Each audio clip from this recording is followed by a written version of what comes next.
Okay, LHS players gonna play a blitz game. Let's see how it goes. Here we go. E4, E5, knight f3, knight c6, bishop c4. Italian game. Evans gambit. Yay, these are fun, especially if they take. Okay, we've got Evans gambit accepted. D4. We're gonna castle.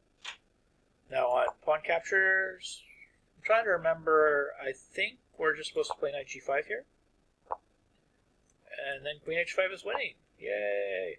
There are other ways to meet knight g5, by the way. I think the main line is actually d5, and then one line is e takes d5, and then I think knight e5 is a line. Although, like, the bishop being on c5 is just not, it's not great for this variation, I don't think. How greedy am I going to be about this? I could just play here.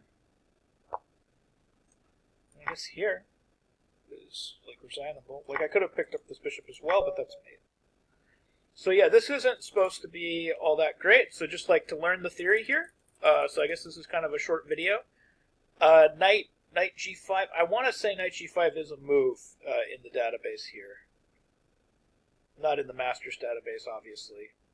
But I want to say that it's... Okay, cd4 is like the main move, but I want to say knight g5 is a move. So yeah, so normally when people play knight on g to e7, they don't do it in this bishop c5 line. They do it in the bishop a5 line. So like bishop a5 here, and then takes, and then castles, and then knight on g to e7 is a lot more well respected. This is the half compromised line. And then knight g5 is the main line, and then we've got d5, and then on e takes d5 we have knight e5. This is one of the well-known ideas. And there's a number of different ways to face this. Like one idea is to play knight takes f7 and play this crazy sacrifice, and that's supposed to be okay as well. Now I want to say that knight on g to e7 isn't as good in the bishop c5 line. But I guess the computer's saying that the reason is just because cd4 gains this tempo, and then bishop... Okay, so it wants cd4, bishop b6, and then knight g5. It thinks is incredibly awkward. Because then the point is d5, ed5, you obviously don't have knight e5 because the pawn covers. So I guess that is the problem. Since you don't have knight e5 here, I can just do this, and I don't have to play some crazy sacrifice line that apparently doesn't work anymore because I'm covering my own stuff here. Okay, so the way I played it was knight g5, and now I thought d5 was playable. Okay, so we can still play something similar to the other line. We can play here, and then I can of course play c takes d4, knight takes d4, dc5, and we're close to equality. Like, but he actually, I think black is fine here. Yeah, black's doing okay. So I guess the lesson is, against this line, not knight g5 right away, cd4 first, and then knight g5. And of course, the same idea if castles queen h5 is winning. So in the game, I play knight g5, which is an inaccuracy.